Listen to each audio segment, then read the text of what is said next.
चलिए अब यहां से अपन इसमें आगे की तरफ आप स्टार्ट करते हैं। फिर से मैं इसमें बता देता हूं। जनरली हमारे पास यहां पर जब छंद शब्द की हम बात करते हैं तो हमको ये ध्यान रखना है कि छंद शब्द दो धातुओं के कॉन्टेक्स्ट में यहां पर चलता हुआ दिखाता है। दोनों ही संदर्भ में अपने को थोड़ा सा याद रखना पड़ेगा इसमें, क्योंकि यहां पर ये दोनों ही शब्दों को मैं आगे की तरफ जब बताऊंगा कि यहां पर इसको फेमस विद्वान है कोई बताने वाले, तो इसलिए अपने पास जब नाम आता है कि छंद शब्द की उत्पत्ति कौन से धातु से हुई है तो इसका उत्तर लगाएंगे या तो आप लगाएंगे छद या लगाएंगे जो है वो है चद। पर पहले प्रायोरिटी के साथ आपके पास यहां पर चद है और दूसरी प्रायोरिटी के साथ आपके पास यहां पर छद है। अब इसमें बाई चांस और आगे की तरफ हम यहां से चलते हैं, यदि कभी पूछ ले कि इसमें यहां पर इस छद या चद धातु में, इस छद या चद धातु में कौन सा प्रत्यय आपके पास जुड़ा हुआ है, तब आप ये कहेंगे कि इसमें यहां पर जो प्रत्यय लगा हुआ है वो शब्द आपके पास यहां पर कौन सा है, वो है इसमें आसन। तब जाकर के ये हमारे पास यहां पर पॉइंट जो है इनके मेल से, इनके योग से जो पॉइंट आपके पास बनता हुआ दिखाई देता है वो शब्द है आपके पास छंद। तो छंद शब्द की व्युत्पत्ति या उत्पत्ति चद या छद धातु में असन नामक प्रत्यय लगने से ये पॉइंट आपके पास बनता हुआ दिखाई देता है। फिर जब अगर हम यहां से इसमें आगे की तरफ बढ़ते हैं तो इसमें दो विद्वान आते हैं। एक नाम जो है वो है आपके पास यहां पर पाणिनि, दूसरा नाम आपके पास यहां पर आता है वो टाइटल है इसमें यास्क। एक नाम जो है वो आपके पास इसमें आता है पाणिनि और दूसरा नाम जो इसमें आता है वो है यास्क। जब अगर हम पाणिनि की बात करते हैं तो पाणिनि का स्पेशल ये कहना था कि छंद शब्द की जो व्युत्पत्ति हुई है वो चदी नामक धातु से हुई है, और यास्क नामक विद्वान का ये कहना था कि छंद की जो व्युत्पत्ति हुई है वो छदी नामक धातु से हुई है।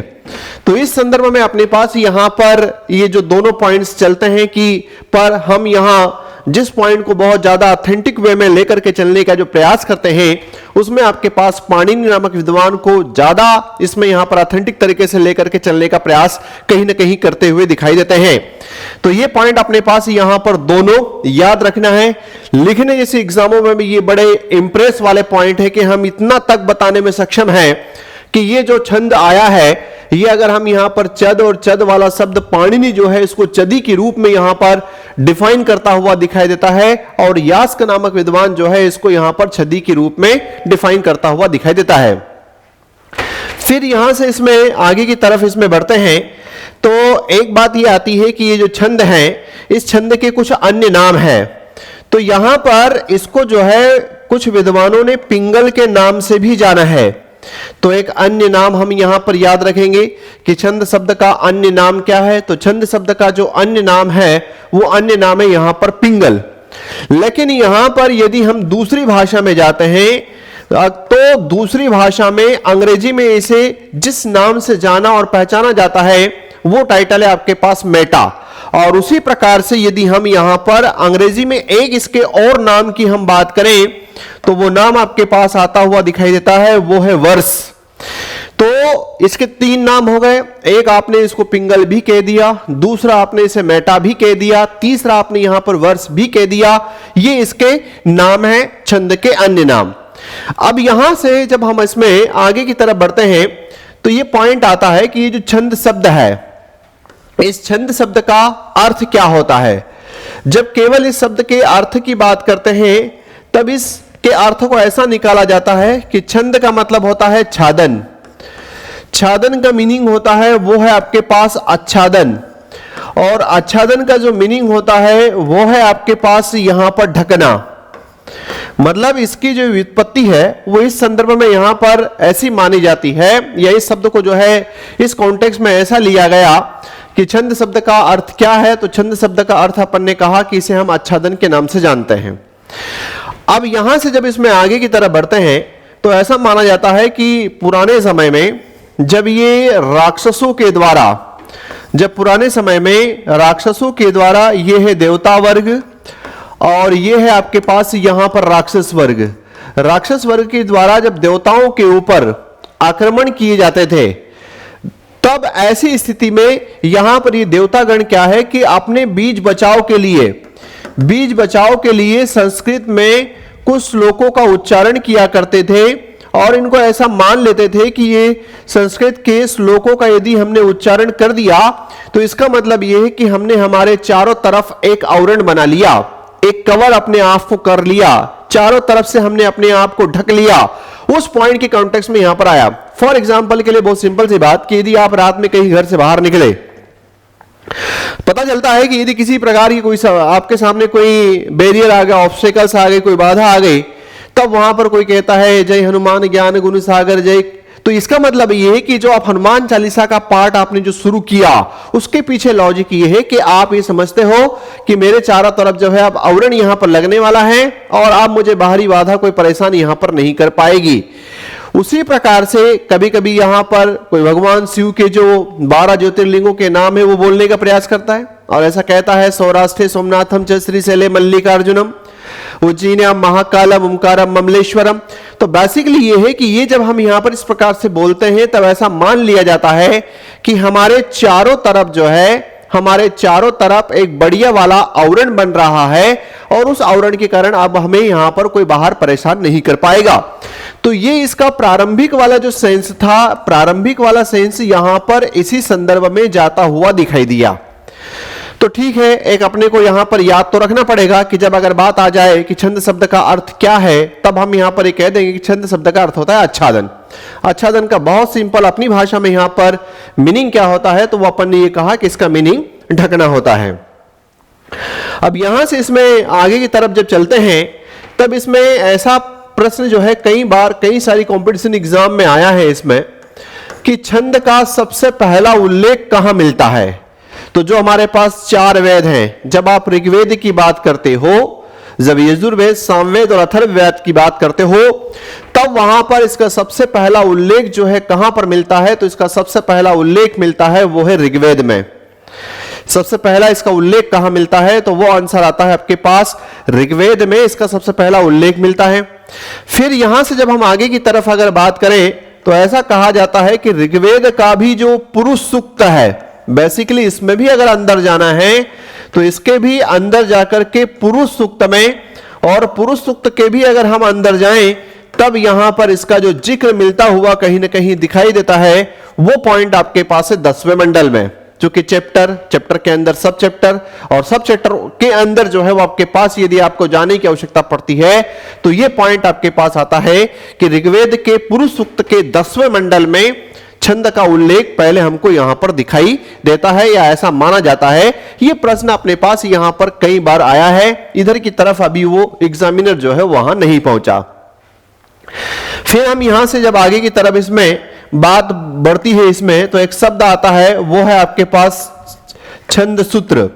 ऐसा कहा जाता है कि जो आपने यहां पर एक देखा था कि हम छंद को पिंगल भी कहते हैं। अब ये पिंगल क्या है, तो पिंगल एक मुनि का नाम है और उस मुनि के नाम पर छंद का नाम जो है वो पिंगल आता हुआ दिखाई देता है।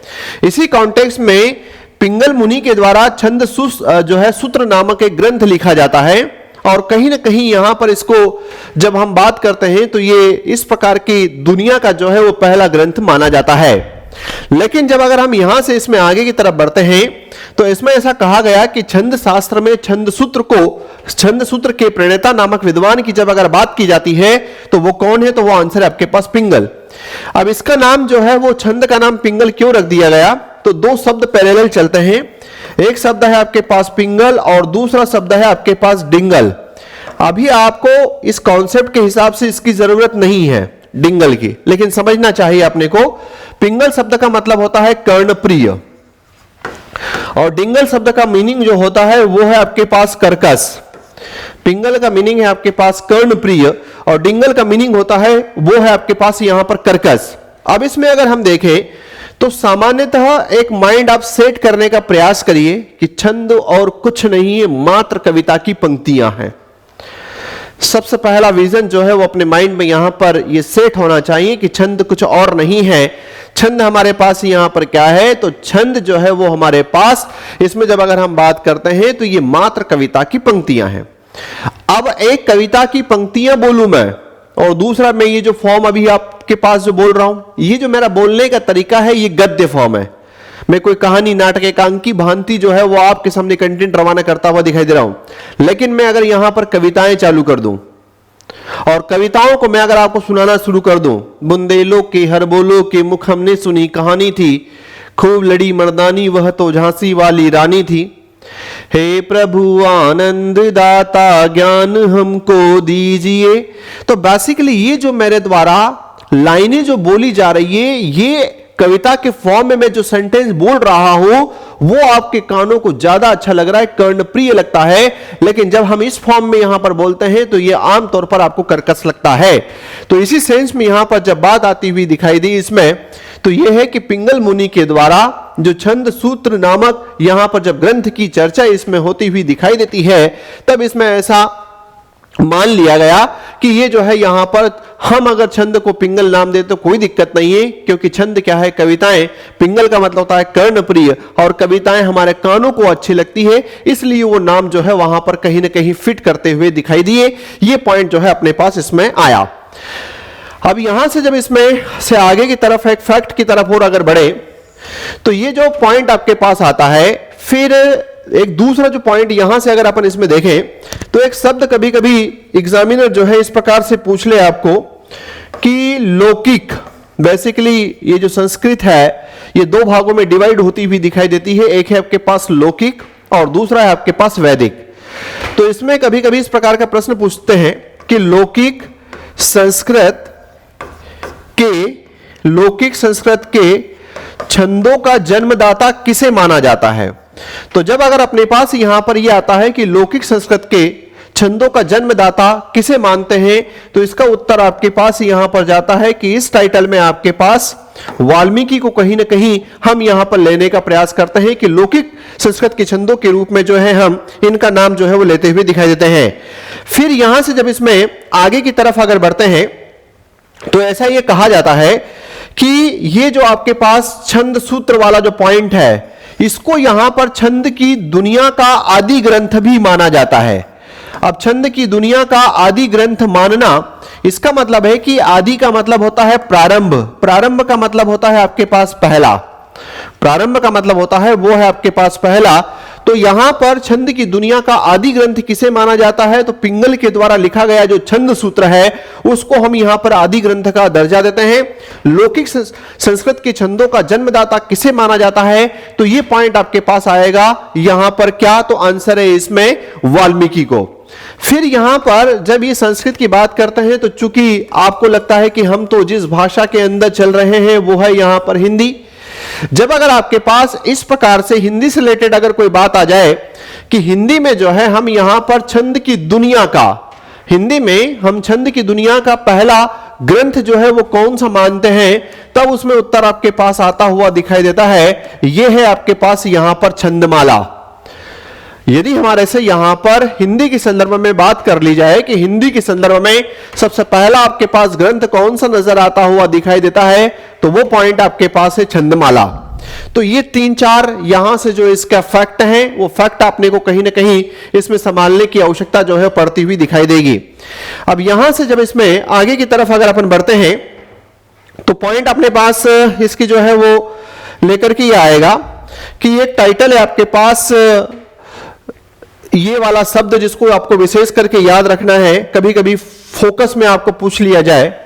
एक शब्द मैं यहां पर लिख रहा हूं रामचंद्रिका, और मेरे हिसाब से ये लगभग आप सब लोगों को पता है कि रामचंद्रिका के जो लेखक हैं वो कौन हैं। तो शायद आप सभी लोग जानते हैं कि रामचंद्रिका के जो लेखक हैं वो है आपके पास यहां पर केशवदास। और इस रामचंद्रिका को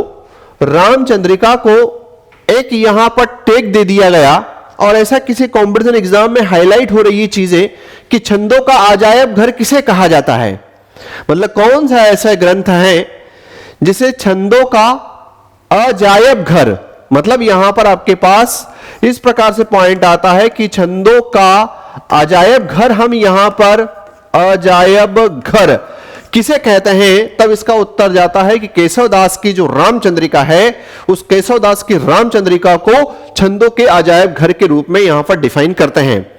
अब ऐसा इसलिए क्योंकि जब केशवदास ने अपनी रचना रामचंद्रिका लिखी तब रामचंद्रिका में वहां पर कई सारे छंदों का प्रयोग कर मारा, और कई सारे छंदों के प्रयोग करने के कारण उसको जो नाम दे दिया गया वो वहां पर दे दिया गया, इसको टैगलाइन मिल गई, उपनाम यहां पर मिल गया कि क्या हम इसे कहते हैं, तो इसको यहां पर कहा जाता है कि छंदों का अजायब घर कहा जाता है।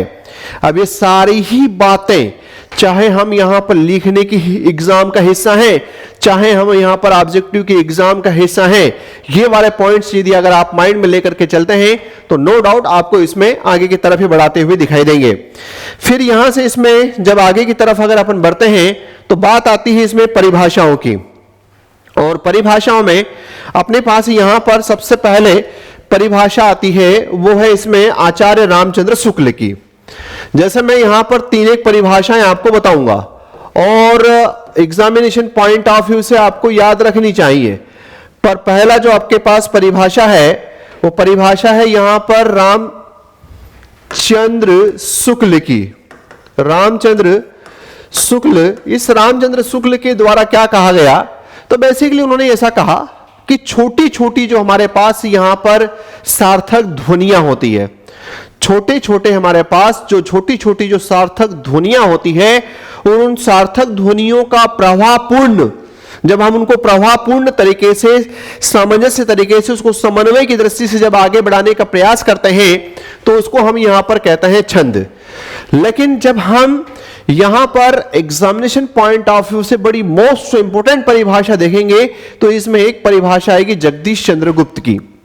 जगदीश गुप्त की जो परिभाषा है वो बड़ी फेमस परिभाषा है और कहा जाता है कि छंद का कॉन्सेप्ट हमको वहीं से समझ में आता है। तो इन्होंने यहां पर क्या कहा, तो इन्होंने यहां पर कहा छोटी छोटी सार्थक ध्वनियां। इन्होंने जो शब्द यूज किया कि छोटी छोटी सार्थक ध्वनियों का जो प्रभावपूर्ण सामंजस्य होता है, प्रभावपूर्ण जो सामंजस्य होता है उसको हम यहां पर जिस नाम से जानते हैं वो कहलाता है आपके पास, बाई चांस परिभाषा आ जाए कि छोटी छोटी सार्थक ध्वनियों का प्रभावपूर्ण सामंजस्य छंद कहलाता है, ये डेफिनेशन देने वाला विद्वान आपके पास कौन है, तब अपने को ये कहना पड़ेगा कि ये देने वाला है आचार्य रामचंद्र शुक्ल। अब यहां पर ये हो गया।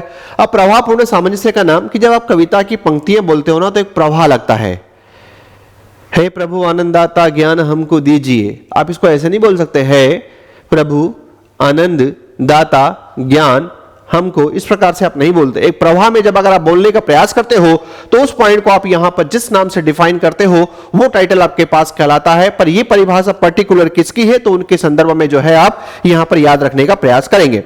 फिर यहां से चलते हैं अपन जो ऑथेंटिक परिभाषा है, और ऑथेंटिक परिभाषा है आपके पास यहां पर जगदीश गुप्त की।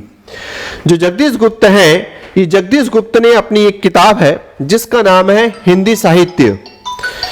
जगदीश गुप्त जो हैं उन्होंने एक अपनी किताब लिखी है और उस किताब का नाम है आपके पास हिंदी साहित्य कोश।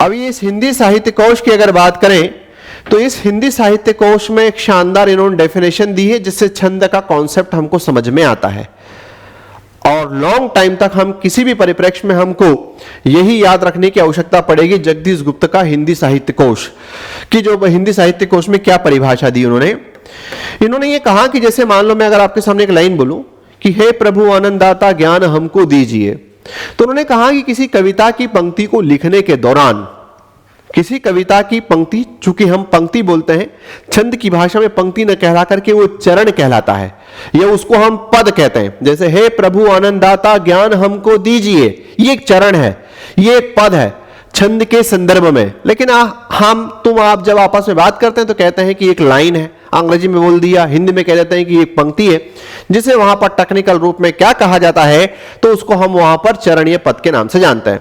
तो उसने कहा कि जब किसी चरण की रचना की जाती है तो उसमें उस चरण में वहां पर ये देखा जाता है मात्राओं की संख्या, वर्णों की संख्या, उन मात्राओं का क्रम जो है वहां पर क्या है ये देखने का प्रयास किया जाता है। उसमें फिर टेक्निकल शब्द आप बोल रहा हूं, यति को देखने का प्रयास करते हैं। यति का मतलब होता है कि कहां रुकना है। गति को देखने का प्रयास किया जाता है कि इसमें गति है या नहीं है। फिर उसमें उसी प्रकार से जब अगर आप देखते हो तो एक शब्द आता है गण। ये सब शब्द मैं समझाऊंगा आगे की तरफ आपके पास कि यति क्या, गति क्या, आपके पास यहां पर गण क्या, क्रम क्या, संख्या क्या, मात्रा क्या, वर्ण क्या। आदि को बहुत बढ़िया तरीके से, एक शानदार तरीके से इनको समन्वय करके, आदि को बहुत बढ़िया तरीके से शानदार तरीके से समन्वय करके, बढ़िया तरीके से शानदार जो है इसको यहां पर समन्वय करके कविता की पंक्तियों के चरणों की रचना की जाती है। तो उन चरणों को ही हम यहां पर जिस नाम से जानते हैं वो कहलाता है आपके पास छंद। मतलब इन्होंने यहां पर यह कहा कि जब किसी छंद के चरण की रचना के दौरान उसमें मात्राओं का, वर्णों का, अक्षर का, अक्षरों की संख्या का, क्रम का, यति का, गति का, तुक का आदि बढ़िया तरीके से जो नियोजन होता है, आदि बढ़िया तरीके से जो समन्वय होता है, उस नियोजन को, उस समन्वय को जिस नाम से जानते हैं वो पॉइंट आपके पास कहलाता है छंद। तो मेरे हिसाब से यहां पर जब हम किसी मान लो कोई लिखने टाइप के एग्जाम का अगर हिस्सा होते हैं तब अपने को जगदीश गुप्त की परिभाषा याद रखनी चाहिए, क्योंकि इनकी परिभाषा अन्य की तुलना में ज्यादा अच्छी मानी जाती है। फिर यहां से एक आध आगे की तरफ जब अगर हम बढ़े तो एक शब्द आपके पास यहां पर आता है पाणिनि। पाणिनि ने भी छंद की परिभाषा दी और इन्होंने तो एक शब्द यूज कर लिया, उसी से जो है इनकी परिभाषा हो गई।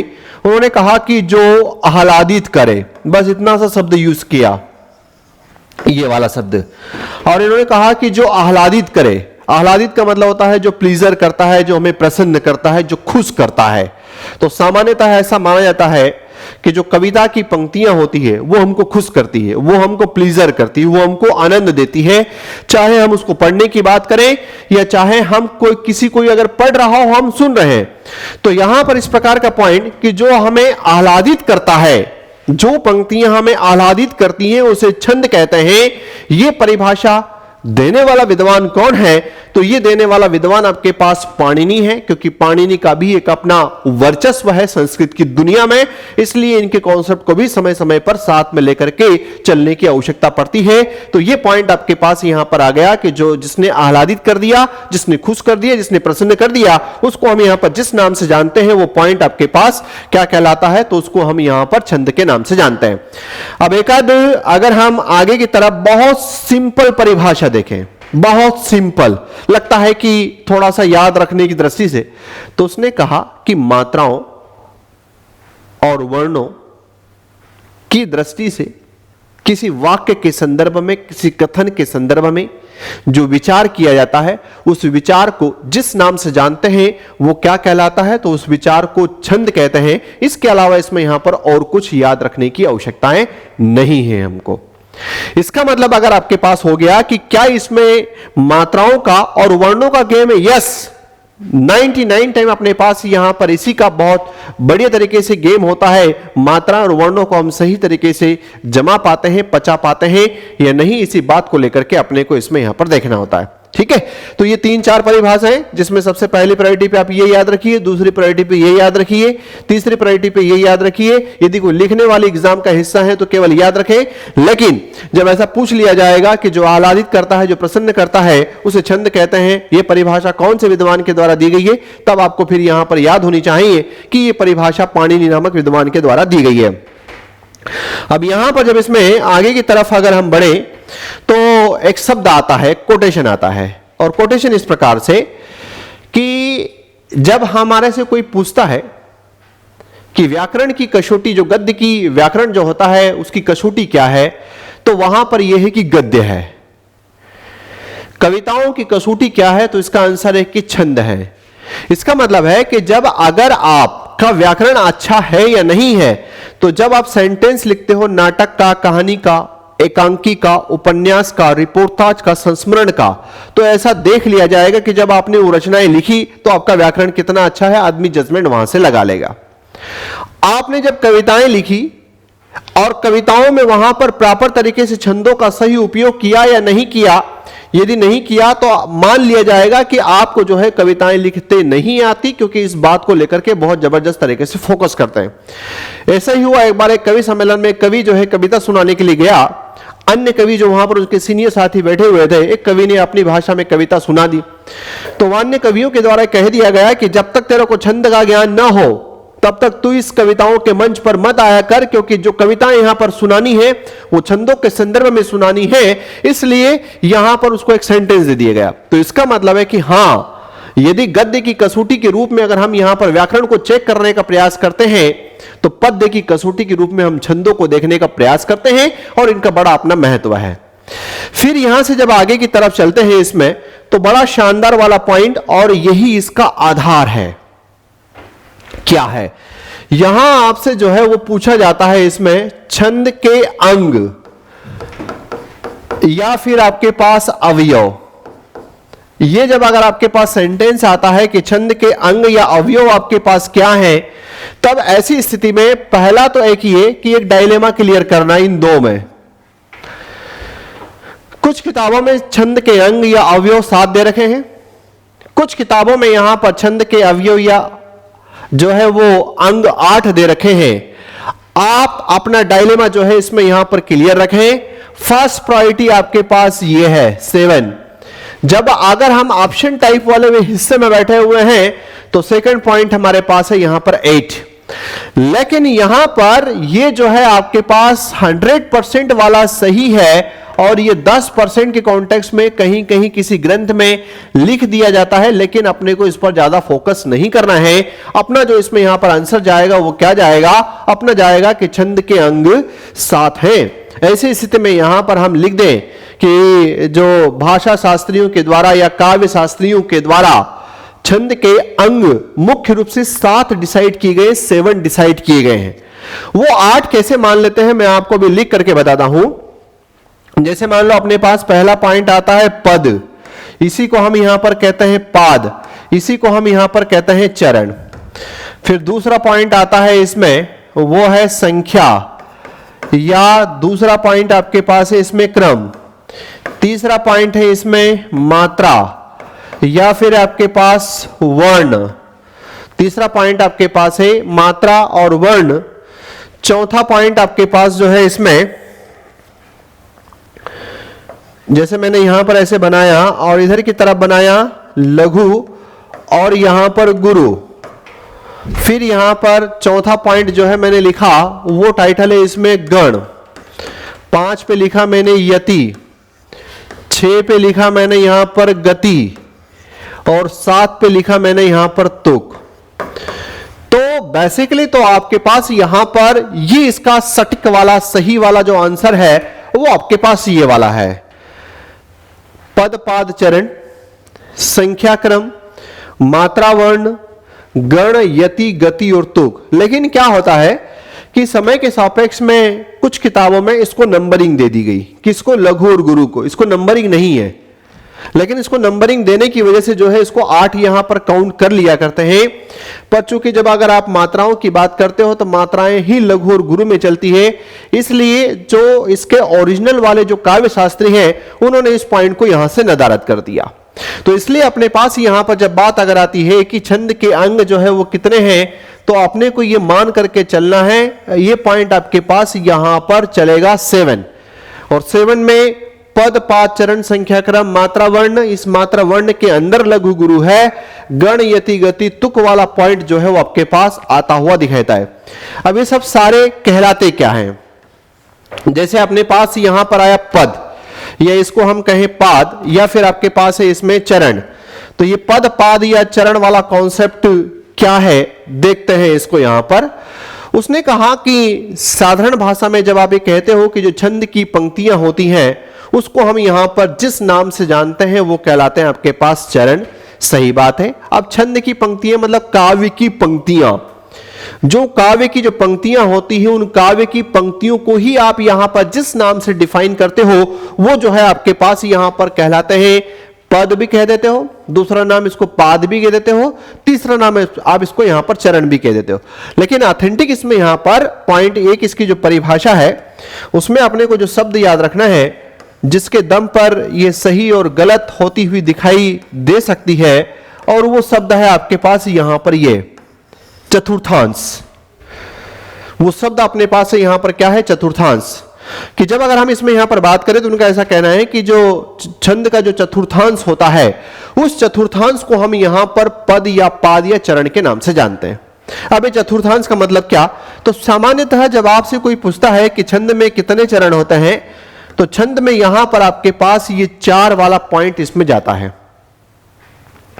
और जब 4 की बात करते हैं और आपसे अगर इसको परसेंटेज वाइज कन्वर्ट करवा दिया जाए तो आप इसको कहोगे ये 1/4 है, इसको कहोगे 1/4 है, इस लाइन को कहोगे 1/4 है, इस लाइन को कहोगे आप 1/4 है। तो ये वाला आपके पास यहां पर हिस्सा क्या है इसमें, तो उसने ये कहा कि जो छंद का चतुर्थांश होता है, अब छंद का चतुर्थांश का मतलब होता है कि उसका जो चौथा हिस्सा होता है, ये चौथा हिस्सा है, हां ये वाला पॉइंट भी वही है, ये वाला पॉइंट भी वही है और ये वाला पॉइंट भी यही है।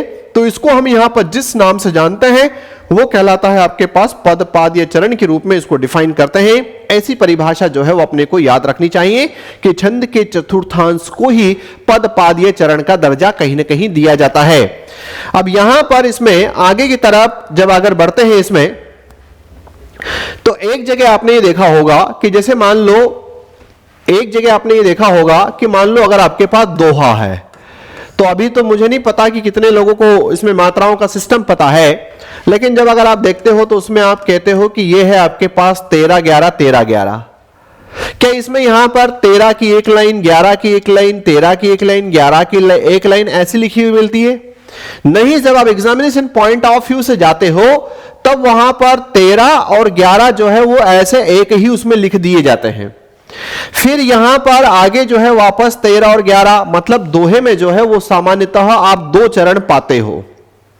तो यहां पर यह है कि ऐसी स्थिति में इस लाइन को एक टेक्निकल नाम दे दिया गया और टेक्निकल नाम इसको दे दिया गया दल। इसको जो है यहां पर एक नाम दे दिया गया, वो कहलाता है आपके पास दल। इसका मतलब है कि दोहा हमारे पास एक अर्ध सम्मात्रिक छंद है। अभी आगे देखेंगे कि अर्ध सम्मात्रिक छंद का मतलब क्या है। अर्ध सम्मात्रिक छंद है। इस अर्ध सम्मात्रिक छंद में आपके पास यहां पर इस 13 11 के कॉन्सेप्ट को अलग अलग ऐसा न लिख करके लिखना तो ऐसे ही चाहिए कि 13 की एक लाइन, दूसरी आपके पास 11 की एक लाइन, फिर 13 की एक लाइन, फिर 11 की एक लाइन। लेकिन यहां पर ऐसा न लिख करके 13 11 के जोन में जब इसको लिख दिया जाता है तो इसके लिखे हुए पॉइंट्स को हम यहां पर जिस नाम से जानते हैं वो पॉइंट आपके पास क्या कहलाता है, तो इसे दल के नाम से जाना जाता है। हो सकता है कभी पूछ ले, तो इसका मतलब आपके पास ये हो गया कि ये जो पद, पाद, चरण वाला जो कॉन्सेप्ट गया उसको आपने यहां पर दल के नाम से भी कहीं ना कहीं इसको संबोधित कर दिया। अगला पॉइंट अपने पास आया यहां पर संख्या, बड़ा सिंपल है। ध्यान से कविता की पंक्तियों में या तो मात्राओं को गिनते हैं या वर्णों को गिनते हैं। तो मात्राओं को और वर्णों को जो गिनना ही होता है, उस गिनने को ही हम यहां पर जिस नाम से जानते हैं वो कहलाता है संख्या।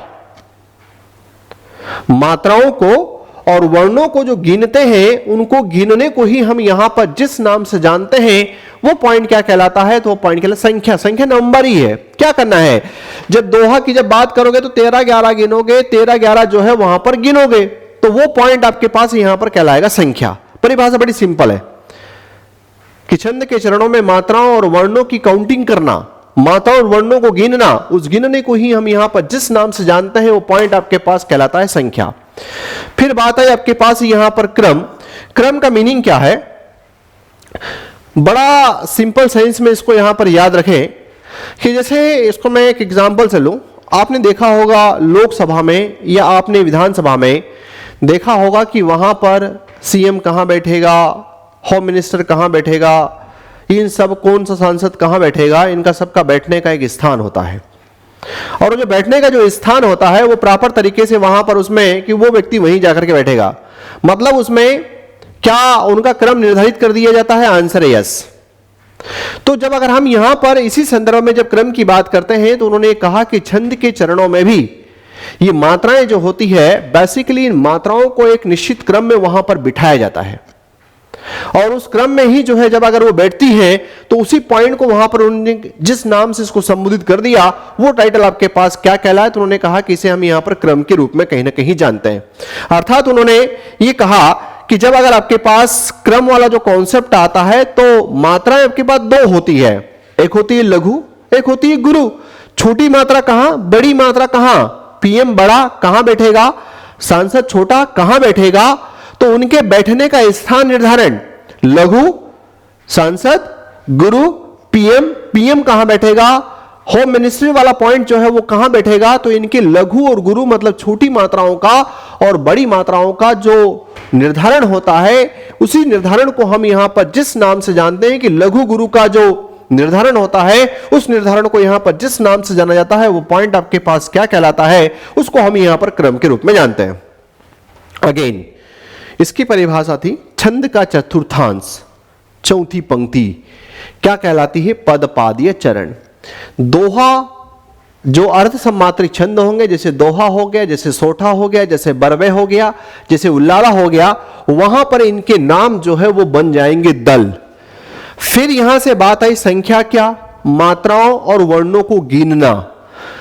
क्रम क्या, लघु मात्रा और गुरु मात्रा का जो निर्धारण होता है, उस निर्धारण को हम जिस नाम से जानते हैं वो पॉइंट आपके पास कहलाता है क्रम। फिर यहां से इसमें आगे की तरफ बढ़े तो अगला पॉइंट आपके पास आया मात्रा। बेसिकली मुझे इतना उम्मीद है कि आपको ये पता है कि स्वरों की संख्या 11 मान करके चलते हैं। जब स्वरों की संख्या 11 मान करके चलते हैं तो उनके सिंबल होते हैं।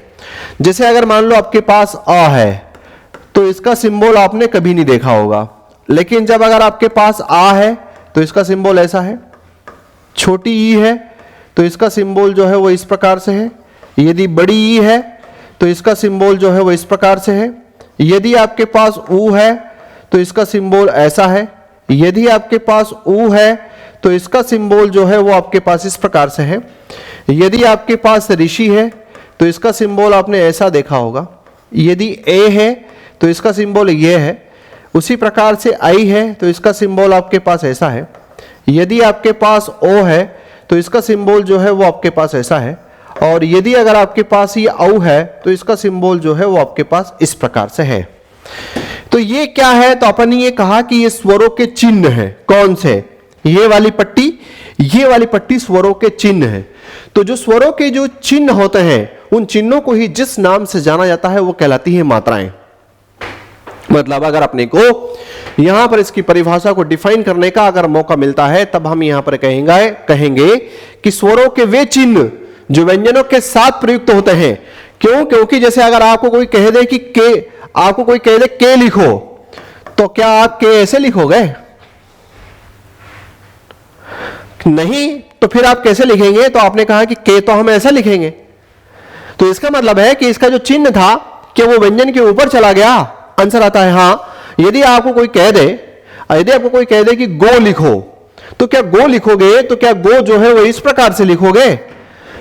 बोले नहीं, हम ऐसे तो नहीं लिखेंगे। फिर हमने कहा कि कैसे लिखोगे? तब बात आपके पास है कि हम तो ऐसे लिखेंगे। इसका मतलब है कि जो ओ का जो सिंबल था वो एक व्यंजन के ऊपर लगा दिया गया और वो वहां पर फिट हो गया। तो इसका मतलब तो यही हुआ कि जो स्वरों के जो चिन्ह होते हैं जिन्हें व्यंजनों के साथ प्रयोग किया जाता है उसे हम यहां पर जिस नाम से जानते हैं वो पॉइंट आपके पास क्या कहलाता है? तो उसको हम यहां पर जिस नाम से जानते हैं वो कहलाती है मात्राएं। वर्ण का कॉन्सेप्ट क्या है? वर्ण का कॉन्सेप्ट आपके पास वैसे तो वर्णमाला से सब लोग जानते हैं, लेकिन अगेन अगर उसको रिपीट करें तो आमतौर पर हमारे पास जो ध्वनियां होती हैं उन ध्वनियों को जब हम लिख देते हैं तो उसका लिखा हुआ रूप जो है वो आपके पास क्या कहलाता है? वर्ण कहलाता है। या फिर आप वर्ण की एक परिभाषा ऐसे लेते हो कि जिनको आप सार्थक ध्वनि खंडों में विभाजित नहीं कर सकते, उन्हें जिस नाम से जानते हैं वो आप वर्ण कहलाता है। जिन्हें सार्थक ध्वनि खंडों में विभाजित नहीं किया जा सकता, उन्हें जिस नाम से जानते हैं वो आपके पास वर्ण कहलाता है। तो आंसर है यस। तो ये जो आपके पास गया कि वर्ण किसे कहते हैं, ठीक है, ध्वनि का लिखित रूप वर्ण कहलाता है। यह दूसरी परिभाषा और अगर हम यहां पर लेकर के चले तो ऐसे जो है वो आप इसमें कह सकते हो क्या? तो आंसर है कि आप कह सकते हो इसमें कि जिनको सार्थक ध्वनि खंडों में विभाजित नहीं किया जा सकता उसे जिस नाम से जानते हैं वो पॉइंट कहलाता है आपके पास वर्ण। लघु गुरु से लेकर के ये गण, यति, गति, तुक वाला कॉन्सेप्ट क्या होता है, मैं इसको अभी यहां पर विराम दूंगा। एक बार अभी इसका 2 मिनट में समराइज करके, क्योंकि लघु गुरु में थोड़ा सा कॉन्सेप्ट है और मेन जिस्ट यही है, छंद का एक भी प्रश्न गलत ना हो। तो सबसे बड़ा दारोमदार जिस चीज पर है वो है लघु गुरु। तो इसको नेक्स्ट वाले उसमें डिस्कस करेंगे। इससे पहले अगर अपन देखें यहां पर कि अपन ने जिन बातों को इसमें लिया या जिन बातों को इसमें यहां पर डिस्कस किया, सबसे पहले हम यहां पर बढ़े थे कि चद या छद धातु से निकला, इसमें असन नामक प्रत्यय जोड़ा, प्रायोरिटी चद को देंगे, नहीं होगा तो छद को देंगे। फिर यहां से जब बात आती हुई दिखाई दी कि छद या चद में असन जोड़ा तो बन गया छंद। ये इसमें दो बड़े बड़े विद्वान आते हैं। पाणिनि कहता है कि मैं इसकी उत्पत्ति चदी धातु से मानता हूं, यास्क कहते हैं कि मैं इनकी उत्पत्ति छदी धातु से मानता हूं। फिर यहां पर छंद को अन्य नाम दे दिए गए। एक नाम दिया पिंगल, अंग्रेजी में इसे मेटा कहा, अंग्रेजी में इसे वर्स कहा, दो नाम मिले। पिंगल इसलिए क्योंकि छंद कविताएं हैं। पिंगल शब्द का मतलब होता है कर्णप्रिय, और इस पर कोई बढ़िया तरीके से अपनी बात बताने वाला जो पहला विद्वान था वो था यहां पर पिंगल मुनि ही, जिन्होंने छंद सूत्र नामक ग्रंथ की रचना करते हैं और उसको आदि ग्रंथ के रूप में कहीं ना कहीं कहा जाता है। फिर यहां से आगे बढ़े तो इसका अर्थ क्या गया? इसका अर्थ गया आच्छादन। बेसिकली एक हमारे पास उपनिषद है जिसका नाम है यहां पर छांदोग्य उपनिषद। एक शब्द है आपके पास और वो है इसमें छांदोग्य, या इसको ऐसे कहें छांदोग्य उपनिषद। ये इस प्रकार का एक शब्द है। यहां पर इसका एक सही कोटेशन बताया गया है अर्थ को लेकर कि देवताओं ने जो है यहां पर राक्षसों से भयभीत होकर अपने आप को चारों तरफ से ढकने के लिए छंद वाला कॉन्सेप्ट जो है वो लाते हुए दिखाई दिए। तो इसका जो मीनिंग इसी संदर्भ में गया कि छंद का अर्थ क्या हुआ, तो छंद का अर्थ हुआ आच्छादन, ये जिसको ढकने के रूप में हम यहां पर जानते हैं। फिर यहां से आगे बढ़े तो इसका सबसे पहला जो उल्लेख है वो ऋग्वेद में मिलता है। 4 वेदों में से ऋग्वेद के पुरुष सूक्त में, पुरुष सूक्त के 10वें मंडल में इसकी चर्चा होती है। फिर यहां पर इस पर कोई पहला ऑथेंटिक ग्रंथ, आदि ग्रंथ यदि आता हुआ दिखाई देता है तो वो छंद सूत्र है, जिसको देने वाला विद्वान कौन है? तो आंसर आपके पास आता है पिंगल। फिर यहां पर लौकिक संस्कृत के छंदों का जन्मदाता किसे कहा जाता है? तो इसका उत्तर गया कि वाल्मीकि को कहा जाता है। फिर यहां पर पिंगल शब्द का मतलब होता है कर्णप्रिय। इसके पैरेलल एक शब्दावली चलती है कि डिंगल का मतलब क्या होता है, तो वो है आपके पास यहां पर क्या? कर्कश। लेकिन जब हम हिंदी के अंदर बात करते हैं कि हिंदी के अंदर आपके पास यहां पर सबसे पहला ग्रंथ जो है कौन सा माना जाता है, तो वो आपके पास आता है इसमें छंदमाला। फिर यहां से एक निकलते हैं, कभी कभी इस प्रकार का प्रश्न आ जाता है कि छंदों का अजायब घर कैसा कहा जाता है। बहुत सारे छंद प्रयोग करने के कारण इस रामचंद्रिका को छंदों का अजायब घर कहा जाता है। तो ये यहां पर केशवदास की रचना का नाम उसमें आता है।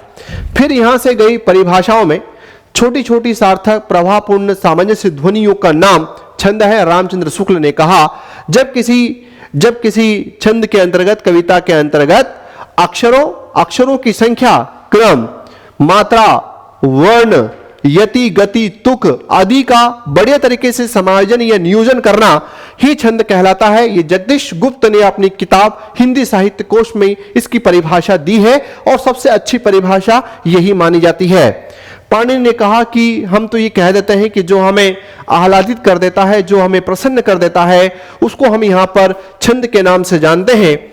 फिर यहाँ से आगे की तरफ बढ़े तो एक विवाद आता है, उस विवाद को खत्म कर दिया कि छंद के अंग 7 या 8, तो इसका उत्तर जाएगा 7।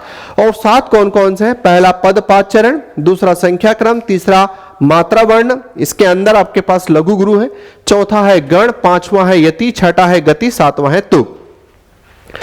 पद पाद चरण के लिए कहा तो उसने कहा कि काव्य की जो अपने पास छंद की प्रत्येक पंक्ति को पद पाद या चरण कहते हैं। दूसरी परिभाषा, छंद के चतुर्थांश को चरण कहते हैं।